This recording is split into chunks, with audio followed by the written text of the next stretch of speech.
مسئلہ یہ آتا ہے کہ مدد ہم چاہتے تو ہیں، سارے چاہتے ہیں کہ اللہ ہماری مدد کرے، لیکن مدد اللہ کی کس وجہ سے آتی ہے؟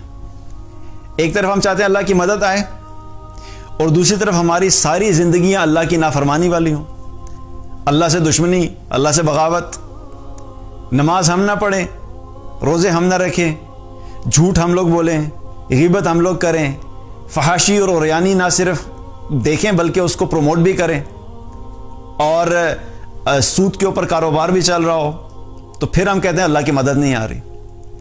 تو اللہ کی اگر مدد چاہیے تو سب سے پہلے کیا چیز ہے کہ اللہ سے کوئی تعلق تو ہو جو اللہ سے ہماری مدد کرے۔ کبھی ہم ایکسپیکٹ کرتے ہیں کہ ہم نے کسی کے ساتھ دشمنی کی ہوئی ہو اور دشمن ہماری مدد کرے گا۔ ہم نے خود اللہ کے ساتھ ایک قسم کی دشمنی کی ہوئی ہے، ہم زبان سے نہیں کہتے، لیکن ہمارے اعمال کیا ہیں؟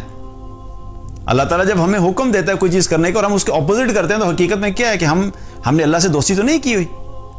تو پہلی چیز کیا ہے کہ ہمیں اللہ کی نافرمانی چھوڑنی ہوگی، تبھی اللہ کی مدد آئے گی۔ جب تک ہم اللہ کی نافرمانی نہیں چھوڑتے، چاہے ہم جتنے مرضی بڑے اکنامک پلان بنا لیں، چاہے ہم پولیٹیکلی جتنے مرضی سٹرونگ ہو جائیں، چاہے ہم ایجوکیشن وائز دنیا کی تعلیم کے مطابق ہم بہت آگے ایڈوانس ہو جائیں، چاہے ہمارے پاس دنیا کی سب سے بہترین ٹیکنالوجی بھی آ جائے، جب تک اللہ کی مدد نہیں ہوگی، جب تک اللہ سے تعلق نہیں ہوگا، جب تک اللہ پہ توکل نہیں ہوگا، جب تک اللہ کے سامنے ہم اپنی عاجزی اور انکساری نہیں بیان کریں گے، جب تک اللہ کو یہ شو نہیں کریں گے کہ اللہ ہم آپ کی مدد کے بغیر اور آپ کے حکم کے بغیر ایک قدم بھی نہیں چل سکتے، تب تک اللہ کی مدد نہیں آئے گی۔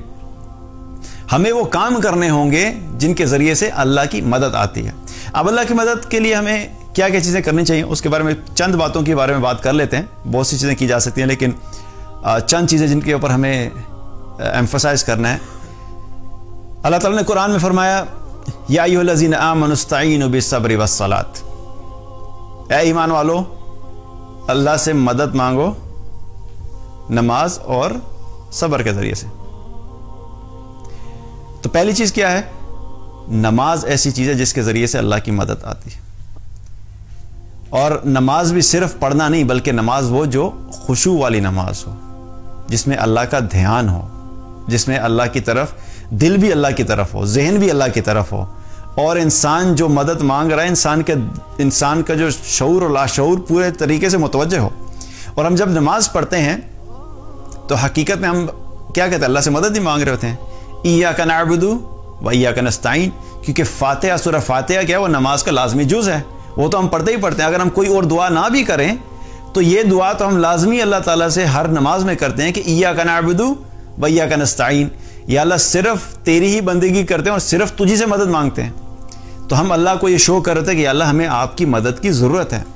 اور رسول اللہ صلی اللہ علیہ وسلم کا طریقہ بھی یہی تھا کہ جب بھی کوئی مشکل آتی تھی آپ صلی اللہ علیہ وسلم فوراً نماز کی طرف متوجہ ہوتے تھے۔ کہیں پہ چاند گرہن ہوا، سورج گرہن ہوا، فوراً نماز کی طرف متوجہ ہوئے۔ کوئی آندھی چلنا شروع ہوئی، فوراً نماز کی طرف متوجہ ہوئے۔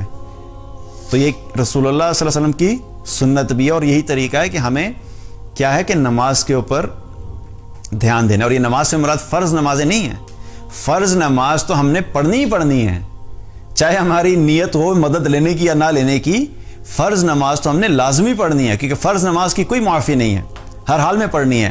لیکن یہ کیا ہے کہ اپنی نمازوں کو، اپنی نفل نمازوں کو بڑھا دینا، نوافل کا اہتمام کرنا، اور نوافل کے ذریعے سے اللہ کی مدد کو طلب کرنا۔ تو پہلی چیز کیا ہے؟ نماز۔ اور دوسری چیز کیا فرمائی؟ صبر۔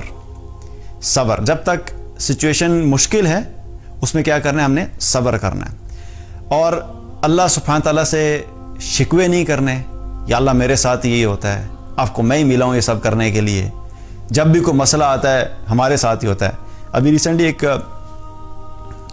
پاکستان میں بات کر رہا تھا تو کسی نے مجھے بتایا کہ کوئی غریب تھا بیچارہ، اس کا کوئی ایکسیڈنٹ ہو گیا، تو میں نے اس سے پوچھا کہ اس کی طبیعت کیسی ہے، تو اس نے کہا ہاں بچت ہو گئی اللہ کا شکر، لیکن وہ بھی ایڈمٹ ہے۔ تو ساتھ ہی کہنے لگا کہ یار یہ ساری مصیبتیں جو ہے نا غریبوں پہ ہی آتی ہیں۔ تو میں نے کہا کہ اللہ سبحانہ تعالیٰ کا فیصلہ ہے، یہ کسی پہ بھی آ سکتا ہے، لیکن اصل میں تو کیا ہے، اس کا امتحان تو نہیں، ہمارا امتحان ہے۔ اس کا امتحان تو اس طریقے سے ہے کہ جب اللہ تعالیٰ نے اسے مشکل میں ڈالا تو اللہ اس کو آزما رہا ہے کہ اس مشکل میں بھی وہ اللہ سبحانہ تعالیٰ کے ساتھ اس کا تعلق کیسا رہتا ہے، کہ اللہ سے بدگمان تو نہیں ہو جاتا۔ اور ہمارا امتحان کیا ہے کہ جب وہ مشکل میں گیا ہے تو ہم نے کیا کیا. تو حقیقت میں کیا ہوتا ہے کہ جب بھی کوئی مشکل ہوتی ہے اس میں صرف اس شخص کے لیے امتحان نہیں ہوتا, بلکہ ارد گرد میں جو لوگ جاننے والے ہوتے ہیں ان کا بھی امتحان ہوتا ہے. تو صبر کیا ہے کہ جب بھی مشکل آئے اس میں صبر کرنا. اور صبر سے مراد کیا ہے کہ صرف مشکلات میں صبر نہیں ہے, بلکہ مشکل حالات میں اپنی عبادات اور اللہ کی اطاعت کو قائم رکھنا ہے. کیونکہ جب ہم عبادت کرتے ہیں تو تب بھی ہم صبر ہی کر رہے ہوتے ہیں, کیونکہ ہم اپنے آپ کو اللہ کی اطاعت کی طرف لے کے جاتے ہیں اور کئی دفعہ بڑی مشکلات سے ہم اس کی طرف جا رہے ہوتے ہیں, تب بھی ہم بہت سی چیزوں میں صبر کر رہے ہوتے ہیں.